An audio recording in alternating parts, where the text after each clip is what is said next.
Here goes tournament time and I got my bull shined. I gotta go, go, go, go. Get exposed.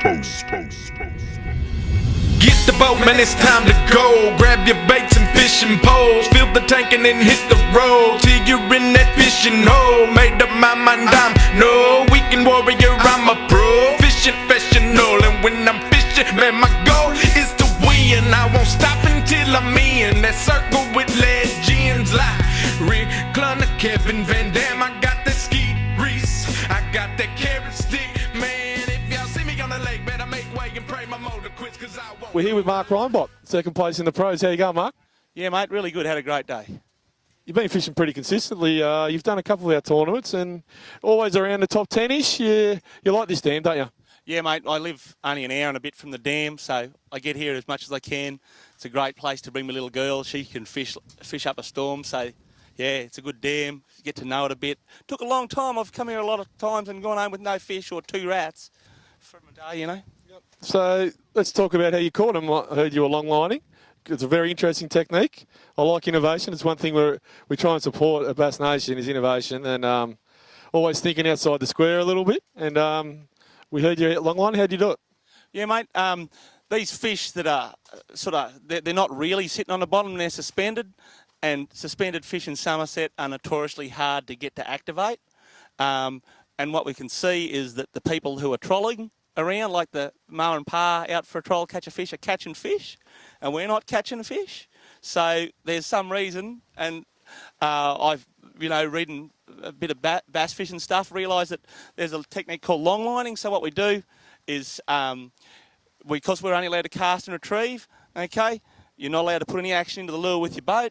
We cast the lures out at an angle, about 45 degrees to the back of the boat, big belly in the line. The water grabs the line, but that super fine braid comes off your reel real fine, real easy, so that, because you're not allowed to impart any action into your lure while your boat's moving in gear. Then I've got reels with a couple of 100 yards of line on, specifically designed for it. I had to give my non-boaters a rod and reel to use because they just didn't have any, 75 yards of line. Mate, it's not going to work. Use this, do this. They all finished the top 10. But, yeah, we get out 200 yards away.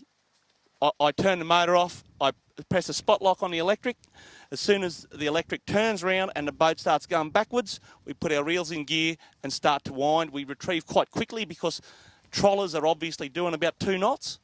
And that's what we want to do. We want to get down those fish and get that reaction bite, burning it past them down deep, and yeah.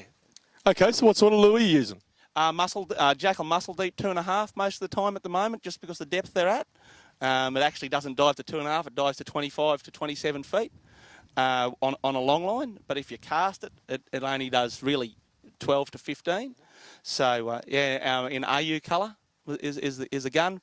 In pre-fish, purple was the colour. It was a cloudy day, overcast, couldn't get them on AU, put purple on every time. Okay. Are they silent, these lures, or are they making a bit of noise? Do you put a bit of smell or anything on them? No, don't put any smell on them, but they have got a rattle. Whether or not the rattle makes any difference, I don't know. I don't think they're too loud. They've got a bit of a rattle. Sometimes we use different lures that are silent if the bite's a bit tough. When we pre-fished, it didn't seem to matter what we did. As long as you got the lure in the depth that the fish were holding at, you were right. Okay, so you're using specialised gear. You've mentioned that. Your co-anglers didn't have that sort of stuff. If you could tell us exactly what sort of reel, line and rod you're using to help the people at home buy these sort of setups. Yep, so what I use Shimano 2,500 with my lightest line. The lightest line I use is SAS 6 pound. Okay, it's the lightest line, the thinnest braid that I'm aware of on the market. It's basically 0.25 of a PE, so we can run that out. It'll hold 300 yards on a 2,500 reel. We can run it out, and there's just very, very little resistance to that line, so we can get extra deep with it. It means you lose a few fish, but doesn't matter.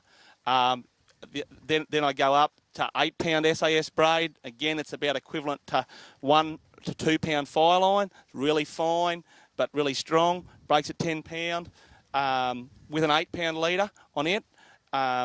on a 4,000 holes, nearly 400 metres of it.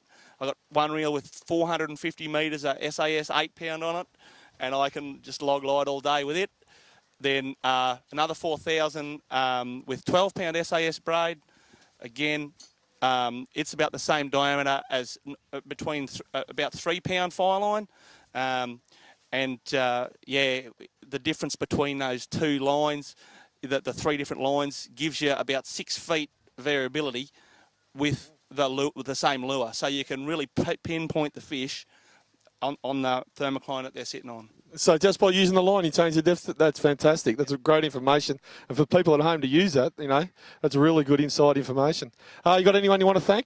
Yeah, I would like to thank SAS Braid. Dan makes what I think is the best braid available, and for this technique-specific stuff, it's dynamite, beautiful soft braid, really fine, and it's designed in Australia, manufactured in New Zealand, so we are helping the local blokes.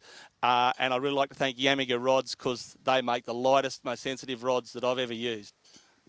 Okay, so you've qualified directly into the championship in September here. You're going to come, and are you excited about possibly winning the trip to the States? Oh, so it's here. I didn't know it was here. September next year, it's here, September the 14th. You might need to catch 12 kilos to win that one too, mate, that time of the year. I love it here. Plastic bite that time of the year. Get out there, and there won't be much log lighting going on there, but yeah, the plastic bite will be in full swing, and I love that bite here too. If you made it, and you made it to the States, would it be an achievement? Yeah, oh, look, no doubt about it, it'd be an achievement to go over there and fish that type of stuff. I suppose it's not one of the main aims of the game. I just love to fish, and I want to learn how to catch these bass. Going to the States would be great. Have a great time, meet some great people, have a really good experience. It's not it'll be good, but it's not a real high priority. I probably have to stay home and work. Okay, Mark, congratulations. Really appreciate you coming along, and we'll see you on the next round. Thanks, mate. Thank you very much. Check us out at bassaustralia.com.au.